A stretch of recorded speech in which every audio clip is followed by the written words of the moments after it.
আজ আপনাদের শোনাবো মাতা সীতার জন্মকথা। কথিত আছে দেবী সীতা মায়ের গর্ভে নয়, ভূমি মাতার গর্ভ থেকেই জন্ম হয়েছে তার, অর্থাৎ মাটির নিচ থেকে। হ্যাঁ, ঠিকই শুনেছেন। বলা হয় মিথিলায় একবার ভয়াবহ খরা হয়েছিল। শস্যহীন ভূমি দেখে মানুষ তো দিকবিদিক শূন্য হয়ে পড়েছিল। তখন রাজা জনক একটি যজ্ঞ আয়োজন করেন। সেই যজ্ঞের অংশ হিসাবে তিনি লাঙল দিয়ে চাষ করেন। চাষ করতে করতে তার লাঙলের ফলায় ঠেকে একটা সোনার পাত্র। তিনি সেটি তুলতেই দেখেন তার মধ্যে একটি শিশুকন্যা, ভূমি থেকে জন্ম, তাই তার নাম হয় ভূমিজা।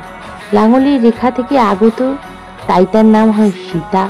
জনক রাজার কাছে মানুষ, তাই তার নাম জানকী। পুরাণ মতে সীতা হলেন মা লক্ষ্মীর রূপ।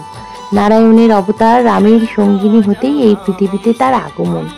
মানব জাতিকে শিক্ষা দিতে ও নারীত্ব সহ্য শক্তির একটি আদর্শের পথ হলো মাতা সীতা।